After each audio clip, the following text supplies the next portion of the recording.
Welcome everyone, Farmer Cop here. This is going to be a guide to growing poplars in Farming Simulator 25. This is going to be for all platforms, so whether you're playing on PlayStation, Xbox, or PC and Mac, this will work for you. This is also base games. There's no crazy mods or anything like that I have installed. We're just using base game equipment.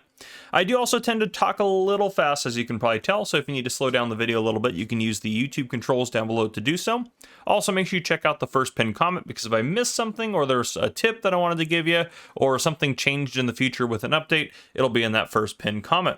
In addition to that, there's also time codes down below. So if you don't want to watch the whole video because you're looking for something specific, you can just simply jump ahead to whatever category you need. And what we are going to cover in this video is prepping the field for planting the field with poplars, caring for poplars as they're growing, harvesting poplars, and then finally what to do with poplars. So that's everything we're going to cover, and again, all those time codes are down below. Let's go ahead and jump into it. So first off is field prep. So here we're going to use this little field here. It's already prepped, basically. It's plowed or whatever the case may be. But basically, when it comes to field prep, there are three different kind of steps or things you need to think about. One is plowing and cultivating.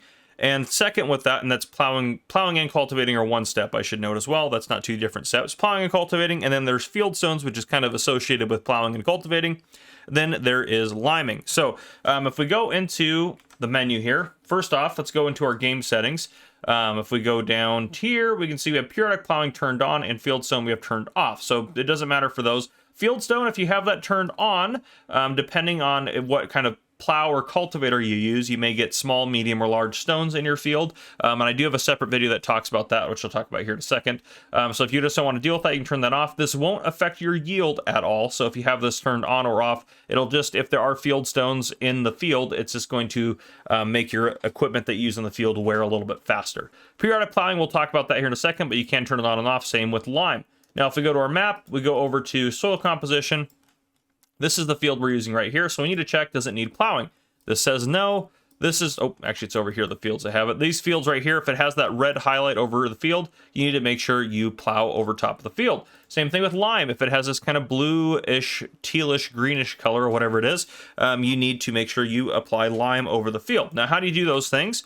If we go in the store here and we go down to soil cultivation, which you have plows, cultivators, disc harrows, power harrows, subsoilers, and spaders that can do different jobs for you. If you want to know all the specific differences between these and which ones will bring up certain sizes of stones, I will put a card up on your screen right now that'll take you to a complete guide to field prep, so you guys can check that out as well. But basically, if it requires plowing, if it has that required plowing state, you need to use a plow, a subsoiler, or a spader to get rid of that red required state. Otherwise, you can use any of these six just to prep the field if it doesn't require plowing. But you do need to use one to get the field ready for planting.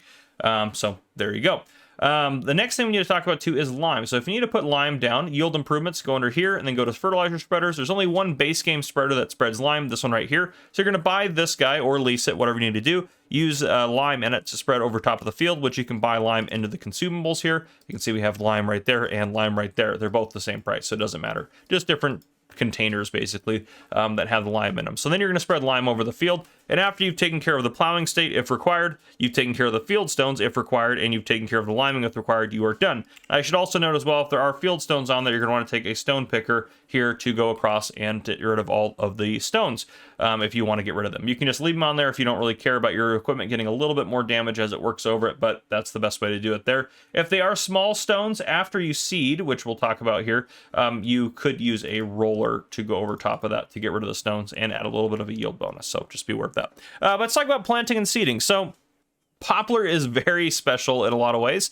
It does regrow as well, which is kind of nice. So if you plant it, it does regrow. It also requires a very specific type of planter. It requires a forestry planter, which I'll show you right back here. We have one right over here. And if we go in the store, we need to go all the way down towards the bottom to forestry, and then under forestry we need to go to tree planters, and this guy right here, you can see it has the icon for poplar. It will plant your poplar. Then you're going to buy the seeds for it essentially, which are going to be found under the saplings here, and you're going to buy these pallets of poplar. You can buy them in bulk if you'd like to, but this is what you're planting, is these pallets of poplar, basically saplings essentially is what you're planting. So you need to buy that, and you'll need one of these tree planters right here, this guy right here, the Damcon. So there you go. That's what you need in order to get them planted.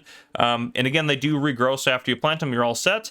Now, to get this ready to seed, we're just going to hook up to it here. There we go. And then I'm going to hit R to refill it once I'm close enough to the poplars over here. There we go. Hit R, and then it's going to move that pallet up there. And you can see down there, bottom right-hand side, it says 2,000 liters of poplar ready to be planted. Then we just need to go out to the field and rock and roll, which all of this stuff up to this point can be done with a worker. I think everything actually can be done with a worker for poplars, so just be aware of that. You can use the AI workers, but there's some caveats with that, which we'll talk about here in a second. With planting as well, make sure you are aware of the seasons. So if you go into your menu here and you look in here, obviously we have seasons turned off. So when we go down to, where's poplar at? Right here, poplar, we can plant and harvest whenever we want. If we did want to play with seasons turned on, if I turn this over, not to pause, you don't want everything on pause because nothing will grow. Turn it to yes, go back in here, it's a little bit different. So if we go to our poplar now, you can see that we still are actually able to plant right now. So you can plant March through August, and then you can harvest it all year round. So after you get it planted, it'll just keep growing. It does take a long time. I believe it takes about an entire year, almost 12 months to grow, if not maybe 13, but at least 12 months, I believe, or 11 months. It's quite a ways, or quite a while for it to grow. But anyhow, you're going to come out here. You're just going to hit V to lower it down and B to turn it on. And as you start going, you are planting poplars down on the field. Pretty straightforward. Now, if you hire a worker to do this, the worker is going to do something that's a little bit frustrating. It's going to leave it in rows, which the rows are easier to harvest. Don't get me wrong. The worker will put them about this far apart. So what I would recommend doing is actually after, if you hire a worker to do it, maybe get another planter to do it, I would go back across and I would plant in between all of the rows as well, so you get the best use out of your land. So that's what I'd recommend doing, is planting it very thick. I will plant a little bit of it thick and then a little bit of it in rows just so you guys can see the difference. But yeah, and we'll talk about that as we go. But I would recommend just absolutely caking the field in poplars, planting every square inch of it, because then you're going to get more yield off of it, which is going to be great, and that's what you want. And then after that, I mean, after you plant it, you don't have to worry about replanting it. So it is going to be a bit of a challenge and take you a little bit more time maybe to plant it right the first time. But once it is completely planted, you're good to go, and you don't have to worry about it because, again, they are going to regrow. So I'm going to take a little bit of time to get this planted, and then I'll bring you guys back in when it's time to talk about crop care. All right, it is time to talk about caring for our poplars. Now, you can also see the difference. This is the one I planted. I could have maybe done a little bit better in some areas, and then that's how the AI worker is going to plant it, is out there, and then they'll go around and do headlands with them that far apart. So that's why I recommend doing it. I mean, if you don't care that much, if you have a big field and you just want, a little bit of poplars, those are a little bit easier to harvest, and we'll see that when we get to harvesting. But if you want to make it easier to harvest, that works great if you do it the AI worker way, where they're a little bit more separate. Otherwise, if you want to just get the most bang for your buck, I would recommend doing this right here, where you can, get a little bit more out of the land. But anyhow, for caring for, they're actually pretty easy, so we don't have to worry about weeds. Poplars, weeds won't grow when you have poplars growing, so you don't have to worry about that. We just have to provide some fertilizer. So if we go into the menu, go into the map, look at fertilize, which you can see it actually is already showing fertilized on here, which I'm going to be honest, I don't know why that is, but you basically want to make sure you have two fertilizer states down. So what would end up happening normally is you place one layer of fertilizer down, and then you'd place down a second fertilizer layer the month later. So this one, some of these areas have this dark blue, which is 2, some of them have 1. So we're just going to go over once, and that should be enough to just kind of get them all squared out to be 2 layers of fertilizer. We'll see if that actually fixes our problem. So it's actually doing it. It's adding 1 to some areas. Yeah, it looks like it's, over the top of where the poplars are at. Looks like some of them have it, some don't. Actually, almost looks like it's removing fertilizer from some. So that might be a little bit of a glitch or something along those lines. But or maybe I'm missing something. If you know what I'm missing, let me know down in the comments. But essentially, you want to make sure they have 2 layers of fertilizer. So I'll go ahead and skip forward a month here in a minute, and then we'll add the second layer. But the good news is you don't have to worry about weeds. Now, how do you put fertilizer down? I'm using a solid fertilizer spreader. If you go into your store here, on our yield improvements, you can use a sprayer to put down liquid fertilizer, which can be bought in here. You can see liquid fertilizer, or you can put down solid fertilizer, one of these two here, using a fertilizer spreader, any one in here, including the same one that did your lime. You also can put down manure if you have that, or you can put down digestate or slurry with one of these. But again, there's a lot of ways to add that fertilizer. But now that we added that, let's go ahead and skip forward a night, and then we'll go ahead and see where it stands. All right, it's been the evening, so let's take a look here at our plants. Still the same state. Now, if we go over again, we should be getting a second layer of fertilizer, at least on our plants. All of our plants should have 2 layers. We'll see if it actually does it. Yeah, see, look there. We're getting a little bit more fertilizer, so we're getting double on our poplars. So, yep, you just want to make sure that they have double fertilizer. I think it was just some sort of glitch. It must have been that it put it down there because there wasn't any fertilizer on the field before, as you can see with the rest of the field. But, yeah, so we want to do this to make sure we get the most yield, and then all we have to do is wait for them to be ready to harvest, which is great. Now, if you are planting on a field like this, I would almost recommend turning the weeds off in the settings because depending on what you've done to the rest of the field, now this is a plowed field, so weeds won't grow anyways, but depending on what you've done to the rest of the field, you might get some weeds that pop up in between. They won't affect your yield or anything because they're not part of the actual plant itself, but it might just be a nuisance for you as well. I also did, just to test it out, I did plant some poplars right here directly over top of something else that was planted, so you may be able to skip the field prep step, though I'd recommend still just kind of maybe going over it with a cultivator so you can see what you're doing and make it a little bit cleaner, because, well, you may want it to look a little bit different, or look a little bit nicer, which the cultivated dirt kind of looks a little bit better for that, but you may not have to go over it with the cultivator setting, so I was able to plant over top of this. So there you go, just something I wanted to note as well. But anyhow, I'm going to just go ahead and fast forward time. I'll bring you guys back in when it's time to harvest these bad boys. All right, the time has come to harvest. You can see it looks nice and dried out, ready for us to harvest it up. If we go on the menu and you go to growth, you can see it have this nice orange look to it, letting us know it's ready to harvest. And we need this massive piece of equipment right here. So basically we need a forage harvester with a special header. Now these two work together because they're both New Holland. However, if we go into the menu here, we go to forage harvesters. The only header that does this is the New Holland header.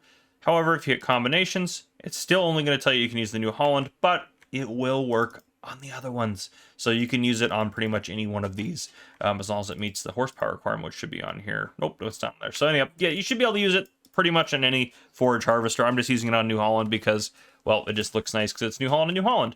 And then you'll probably want a trailer to put on the back. This one tends to look or work pretty good. Usually the swivel axle on the front that have a little bit of a distance here, make it a little bit easier to use. That's where it's going to put, because this doesn't have a capacity, it's a forage harvester, so that's where it's going to throw all the wood chips, which is what we're going to harvest from it, into there. You also could have a friend of yours go alongside you. You can also hire an AI worker to basically drive the harvester, and you go alongside the AI worker. I'm going to open up our cover on that back trailer there. We're going to hit O to put the pipe out, and that's going to allow it to kind of track with that trailer back there. And we might as well harvest this little bit where I went over on accident. And then we just hit V to lower the header. Oh, got to go over to the header itself. V to lower it down, B to turn it on. And you're good to go. Just like that. And then for this area, you can see we just go over it. And we are getting quite a bit of wood chips, which I'm actually going to save my game real quick. Oops, there we go, save, perfect. Okay, anyhow, we're getting some nice wood chips back there. Easy peasy. Yeah, you get quite a bit out of it, which is great. But you can see this might be a little bit more difficult to harvest. The reason that it's nice to have it in the rows is here, I'll show you here. We'll loop back around. Basically, the rows are nice, neat rows that are perfect for this harvester to hit. So it's harder to miss parts of the field if you have them in these nice... Oops. Raised it up. There we go. See if I can hit them. Might miss that one there in the end, but basically you can just kind of go down the row like this. This is what it's designed to do. This is kind of how you would probably do it in real life, but again, you can really max it out if you want to. But there you go. And then we're getting wood chips, which is great. That is the product, or what we're going to harvest here. So what do we do with the actual wood chips themselves? Well, you can store them on the ground, and a lot of maps actually I think will take them in the if we go down to prices in here, if we go to wood chips, which let's find, they're gonna probably be down towards the bottom here. Wood chips, since they are sold at the railroad point, you can leave them in the railroad silo if you want to store them in a facility, or you can dump them on the ground and pick them up later. That's also an option. And then, of course, you can sell them, which is pretty much what you'll want to do with them eventually anyways, whether you're storing them first or not. And you can go into the menu here, and you can go all the way down, find wood chips, and just take them to any one of these places that's going to buy wood chips from you. And you can even get a pretty good price at certain times a year. So wood chips can end up being pretty profitable. So this little bit that we harvest here, 6,700 liters. If we sold it at the best time of the year, we're going to get about $6,500 for this little bit that we've harvested so far. So you can make pretty good money off of wood chips, at least right now in the base game. So it's pretty much worth it. If you want more information on how to sell different products or different crops and stuff like that off, which I would consider this a crop or a bulk material at this time. I'll put a card up on your screen right now. You guys can check that out. That'll take you to a guide to be able to help you fill in some of the gaps on that as well. And you can see the ones that we planted over here, basically direct drilled, essentially, quote unquote. They grew up just fine, so we could come over here and harvest them if we wanted to, since I own this field. But yeah, it's pretty straightforward, pretty easy to do. They're fairly high yield. And then again, if we go into the menu here, let's go over to our, you can see that those are gone now. Needs plowing. They do require plowing after you harvest them. That's one where I would just take the yield deficit, because obviously if you plow over them, you're not to replant. So that's something that is kind of a downside to raising poplars. But once you start getting them growing, even if you're taking that little bit of a yield deficit by not plowing over it, it'll end up being worth it for you. But anyhow, guys, that's what I got for you guys. If you guys enjoyed, please drop a like down below. If you haven't already, hit that subscribe button up on the screen to join the Farmer Cop channel and turn your notification bell so you don't miss any future videos I may post. This has been Farmer Cop. Thank you guys for coming and watching. I'll see you guys in the next one.